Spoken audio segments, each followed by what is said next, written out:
Hey, what's up guys? Warren Ness here, RockSculptor. Another session of tips from the Stude. Today we are going to be staining up or coloring up some GFRC. This is a pre-cast GFRC, so let me be clear there. It's not traditional spray face coat and then backer coat. This is a pre-mixed GFRC mix from Trinic. Really cool stuff. It's just add water, mix, and go. All right, as you can see, this is comprised of mostly white cement. This is a really, really bright color. So a little bit different switch up than our carving because that's using Portland cement. Just a keynote to make note of. Over here, we got our colors that we're gonna be using today. We got Simpsonite yellow, absolute white, and sequoia red. Those three, that's all we're gonna use today. I wanna keep this super simple for the ease of simplicity. So let's just jump right into it. Okay guys, so first step, what I'm gonna do is I always kind of mist it down. This is going to be part one of a part two series in which we're only going to be focusing on the top surface, and then we're going to do the flaking bark. Probably can't see it in the video currently, but there's areas on these edge detail that has bark and some of it's stripped. I think that's a really cool look, so we're going to chop that up into a different video. All right, first step, what we're going to do is I'm going to lightly mist down the surface. You can see it. I'm not looking to puddle up the surface, just enough to help the colors blend in a little bit. But what I also am going to do is I'm going to really saturate the edge detail. I don't want any drips or anything flowing over, so I rather them just dissipate off. So I'm going to run around the frame real quick. I know I'm going to step out a little bit. Get that. Same thing here. All right. Now if it does puddle up on the surface, I'm going to blot a lot of that off. Okay, I'm gonna give this a quick wipe.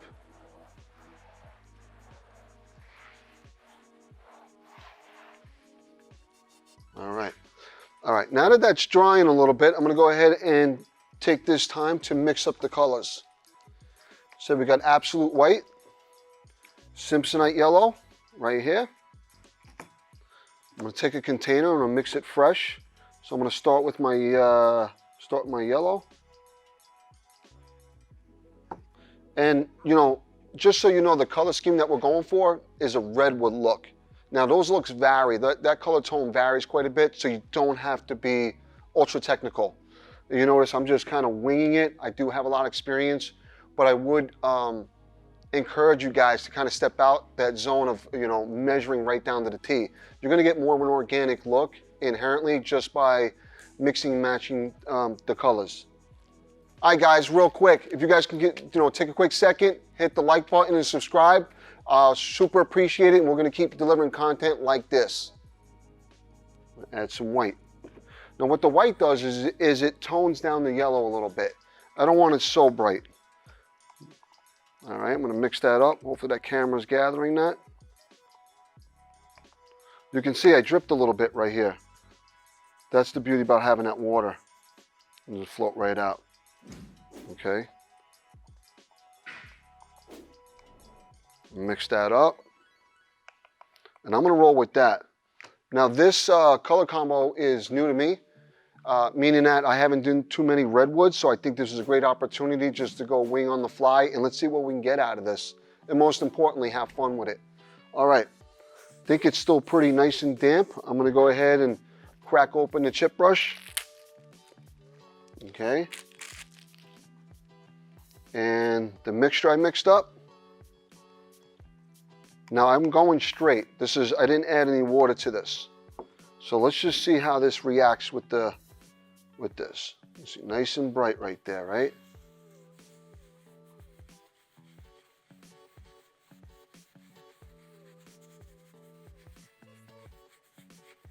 And what I'm doing is I'm scrubbing it a little bit, getting it into the concrete.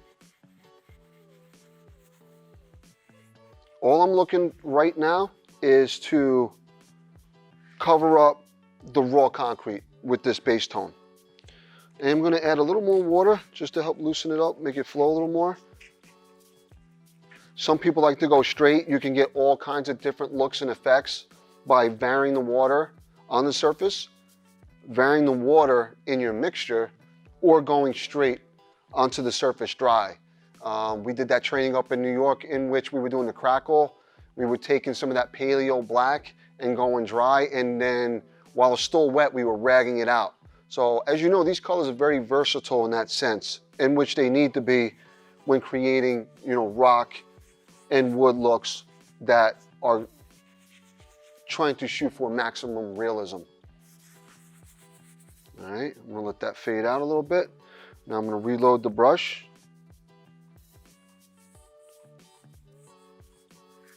And then I'm just gonna run a band around here like this. And see how that looks.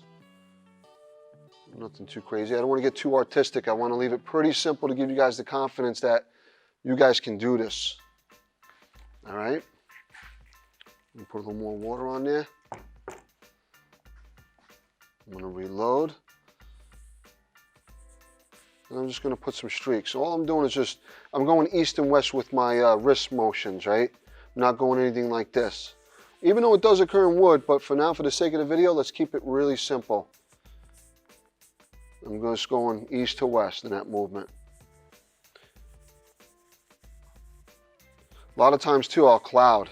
Just do clouds. They just blend out a little bit better. So what's going to happen is that in which that my brush was loaded full strength, and when I went around this rim, I'm going to get a higher intensity of color, of pigment there, as opposed to in here where I kind of let that float out with the water. Now this piece is a little at a level, right? So it's just something to be mindful of. This is a small piece, so it's not going to take much. If you're using something bigger, a 4-foot countertop, or you're doing a large format tile, something to be mindful of if you're using water. All right. Now I'm going to dip it in just full strength for here. And then I'm just going to go just something like that. See that? Just a little band. Now what's happening, even though that's full strength, it's still blending with the mixture of absolute white and Simpsonite yellow. It gives me a little bit of variance there. I'm going to let that do its thing. Now, what I'm doing now is making sure I'm looking for drips on the bark edges. And I got a few over here. I'm just going to let them float out and hit it with the water. It drops everything down. I'm going to jump in front of the frame here real quick, just make sure I don't have any, which I think we're good. All right. So guys, what we're going to do is we're going to let that dry. You could hit it with a heat gun right now at that point if you got a quick turnaround to do. We're going to let this drip dry, let it sit for a little bit, and we'll be right back. It's totally dry right now, so we're going to get ready for the Sequoia Red. That's this color. This is a great time to remind you guys to make sure that you mix this up. This has been sitting for about a half an hour since we started it. It's always good form to kind of mix up. Some of that pigment settles to the bottom, kind of re-agitate it. And then kind of while I'm on that topic, make sure when you go ahead and add your colors to your containers, whatever you're mixing in, mix it with this Helix mixer. Whether you have the small sample kit, you're gonna have to mix with a stir stick, but the 1 gallon kits, this mixer goes right into the hole. This is also sold at Trinic. They sell the Helix mixers up there, so you can place that with your order if necessary. Okay, so let's just jump right into this now. So I am gonna add a little water on the surface, just like so.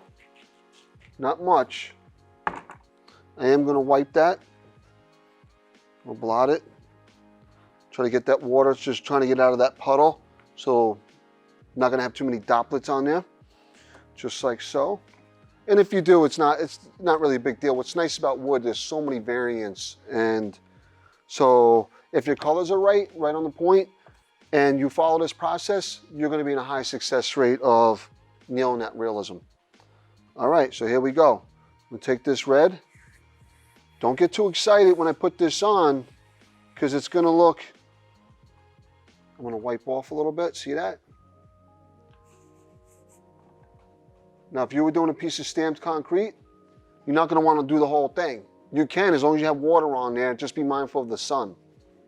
Instead of using a rag, you can use one of those mops, the ones that tie up and it's got that microfiber, so you can blot out, really handy. Okay, I'm gonna dip again. Again, same thing. You can, I'm going east to west with it. You know, mixing and matching. Just blotting out, right?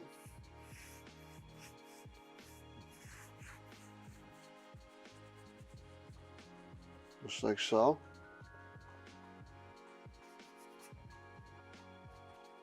You see, I'm going to kind of get that really neat redwood look. See, I can put little bands like that.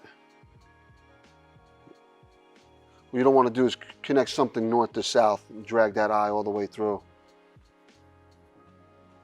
Just blot. The more variance I find, the more realism you're going to get, as opposed to just swabbing this down like you were painting a cedar deck. All right, I'm going to add a little more water here.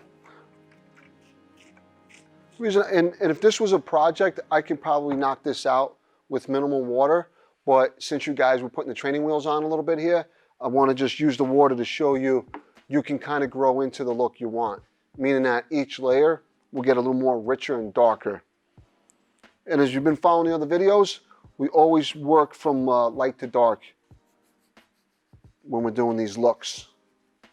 You notice I'm following this. I'm not doing this, right? See that straight line throws the eye. Follow what's there.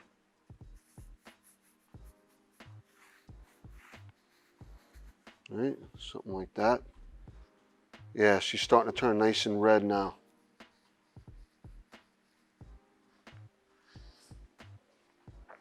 All right.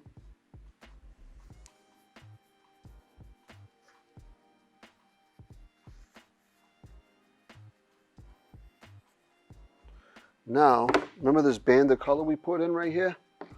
Where's that staining pad? Right here. I'm gonna go ahead and wipe off a little bit just to kind of reveal that cool little rim. I like doing this. Gives it that really realistic. See, I'm picking up that pigment right there. And we're gonna go back in and glaze a little bit over that, but at least this allows me to identify this outer band. And I'm a little straight right there, so I'm gonna put a little more of a J curve in there like that, all right? Then from there, I'm just gonna blot out.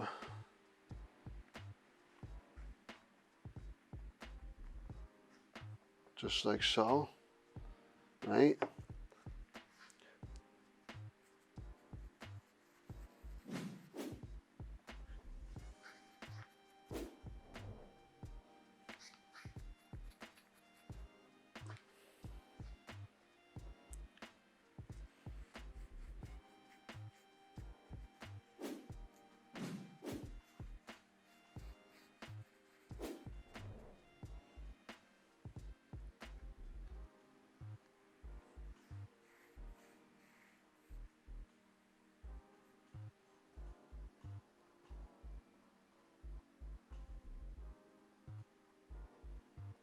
Gonna have this just a little redder right here.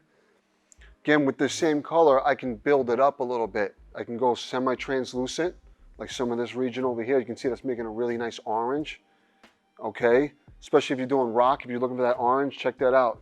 That's a two-coat combo, a base and a top. This one I'm gonna just have a little more redder. Follow that crack a little bit. Just kind of follow what's there. Tighten up on that, see that?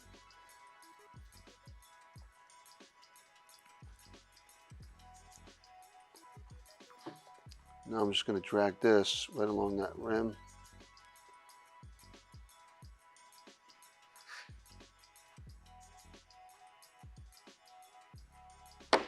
Right?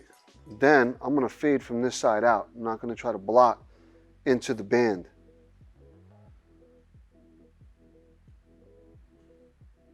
Now, just like anything, the more time you put into this, the more realer it can look or contain more realism. And we're going to be planning on doing that. If we continue to grow the channel, we get the likes, we start hitting those algorithms that YouTube, then we're going to kind of expand and then, you know, open up the volume a little bit. Okay. I think that's it. I think I'm going to let that dry. And then you can kind of see what you really have under the surface.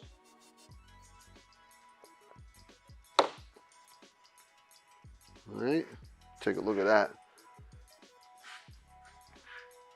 And you really don't know until it's fully dry to see what you got. I am going to fade this out a little bit. Looking a little too static. So again, I'm just blotting to that edge. Right. Now, depending on your price point and what you're offering, if this is stamped concrete, I think this is good to go as a realistic finish for stamped concrete. Countertops, high focal points, things like that, we can come in with a third color now. Very simple. If you guys have been following the other videos, you take this color, this red, I'm going to add a drop of black, and literally a drop. That's going to take this tone, and I'm going to be able to add that extra layer of realism in which I could put a dark band here. I could put a dark splotch over here. If you got a crack and even knots, I can go ahead and dab that on as well. All right, guys, we're going to let this dry a little bit. Stay tuned. Okay, guys, so that's pretty much a wrap. We got the base coat. We did the base coat. Now we did the top with the Sequoia red. You guys seen the process? Pretty close to dry. Just want to show you where it's at and a couple of key notes. So we went a little heavier over here in this zone with the Sequoia red. Here I kind of did more subtracting just to kind of get some more variance in that wood tone. If you wanted to make this a little darker, you could add black to that Sequoia red, in which we may take it another layer and add some the knots and add a little black to that Sequoia red to get that more richness. All right, guys, we're out. Keep your heads up for part 2 of this video, in which we're going to be doing the flaking bark. Be on the lookout for that. Peace, guys. Later.